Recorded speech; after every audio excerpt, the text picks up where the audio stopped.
বাংলাদেশের ইতিহাসে এই প্রথম বিপিএল ম্যাচ স্থগিত করেছে ক্রিকেট বোর্ড। আপনাদেরকে জানেন যে গতকাল যে বিসিবির অর্থ পরিচালক নাজমুল হোসেনের অব্যাহতির ব্যাপারে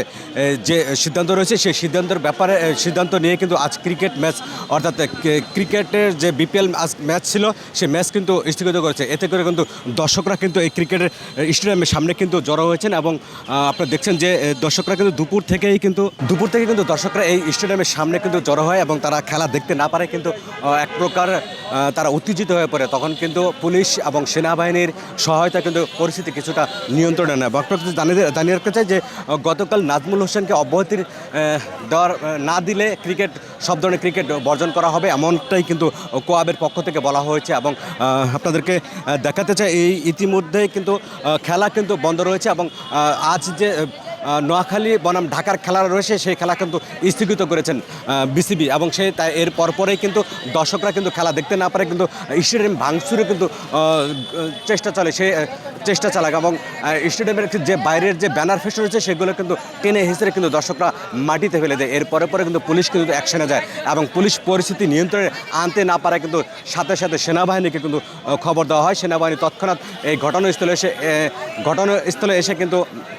পরিস্থিতি কিন্তু নিয়ন্ত্রণে আনে এবং দর্শক যারা রয়েছে তাদেরকে কিন্তু এক প্রকার স্টেডিয়ামের যে 2 নম্বর গেটে সেই 2 নম্বর গেটে কিন্তু বাইরে দিয়ে দেয় এবং তারা বলছেন যে প্রথম ম্যাচ স্থগিত রয়েছে এবং দ্বিতীয় ম্যাচ কিন্তু তারা দেখাবে এমনটা আশ্বাসে কিন্তু এই স্টেডিয়ামের সামনে কিন্তু শত শত দর্শকরা কিন্তু দেখছেন এবং তারা এক প্রকার ক্ষোভ প্রকাশ করে বলছেন যে তারা দূর দূরান্ত থেকে কেউ 1000 কেউ 1500 টাকা টিকিট কেটে তারা কিন্তু খেলা দেখতে না পারা কিন্তু তাদের মধ্যে যে ক্ষোভ সেই ক্ষোভ কিন্তু আমরা দেখতে পেরেছি। দর্শক আপনাদেরকে একটু জানিয়ে রাখতে চাই যে গতকাল কিন্তু ইতিহাসে প্রথম যে আজ কিন্তু বিপিএল ম্যাচ কিন্তু বন্ধ রাখা হয়েছে এবং সেই সাথে কিন্তু গতকাল ক্রিকেট পাড়ায় যে গুঞ্জন অর্থাৎ যে উত্তাল পরিবেশ সৃষ্টি করেছে নাজমুল হোসেন, সেই নাজমুল হোসেনের পদত্যাগের না করলে কিন্তু সব ধরনের ক্রিকেট কিন্তু বর্জন বন্ধ থাকা হবে এমনটা কিন্তু বলেছেন ক্রিকেটের যে সংগঠন কোয়াব সেই কোয়াব থেকে কিন্তু বলা হচ্ছে। এরপরে কিন্তু আজ কিন্তু ঢাকা বনাম নোয়াখালীর যে ম্যাচ রয়েছে সেই ম্যাচটি কিন্তু স্থগিত করা হয়েছে। সেই স্থগিত পরে কিন্তু আজ যারা দূর দূরান্ত থেকে খেলা দেখতে এসেছে তারা কিন্তু খেলা দেখতে না পারে কিন্তু এক প্রকার উচ্ছৃঙ্খল হয়ে পড়ে অর্থাৎ উত্তপ্ত হয়ে পড়ে এবং ক্রিকেট স্টেডিয়ামের আশপাশে যে ব্যানার ফেস্টুন রয়েছে সেই ব্যানার ফেস্টুনগুলো কিন্তু তারা ছিটতে শুরু এবং এক প্রকার ভাঙচুর করে। পরিস্থিতি নিয়ন্ত্রণে আনতে কিন্তু সাথে সাথে কিন্তু সেনাবাহিনীর বেশ কিছু সদস্য কিন্তু মোতায়েন করা হয়েছে এবং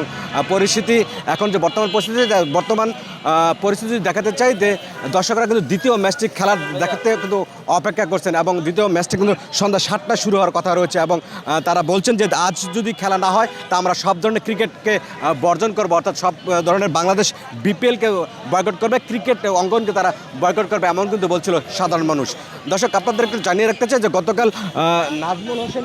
ক্রিকেটারদের বিরূপ মন্তব্য করা কিন্তু তারা প্রশ্নের সম্মুখীন পড়ে। এর পরে কিন্তু ক্রিকেটের যে সংগঠন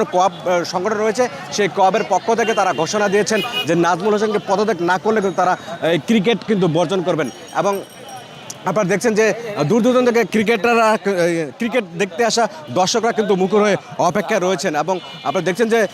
4 নম্বর গেটে আমি রয়েছে সেই গেটের সামনে কিন্তু দর্শকদের কিন্তু উপচে পড়া ভিড় কিন্তু আমরা দেখতে পাচ্ছি। তবে আদৌ সন্ধ্যা 7টায় দ্বিতীয় ম্যাচ খেলা হবে কিনা সে বিষয়ে কিন্তু এখনও বিসিবি কিন্তু পরিষ্কার করে বলতে পারে না। তবে বিসিবির পক্ষ থেকে একটু আগে যা জানিয়েছে তারা সেটা হলো যে আজ যদি সব ম্যাচ না চলা হয় অর্থাৎ ক্রিকেটাররা যদি আজকে না খেলে তাহলে বিপিএল বয়কটের কিন্তু ঘোষণা দিয়েছেন বিসিবির পক্ষ থেকে। অন্যদিকে কিন্তু দর্শকরা কিন্তু বিভিন্ন জেলা থেকে কিন্তু তারা কিন্তু এই স্টেডিয়ামে খেলা উপভোগ করতে কিন্তু এসেছিল এবং খেলা দেখতে না পারে অনেকটা কিন্তু হতাশা বিরাজ করছে এবং তারা বলছেন যে আজ যদি খেলা না হয় তাহলে আমরা বিপিএলকে বয়কট করব অর্থাৎ পুরো ক্রিকেটকে কিন্তু তারা বয়কট করার হুঁশিয়ারি কিন্তু দিয়েছে। তো দর্শক এই ছিল আমার কাছে ক্রিকেটের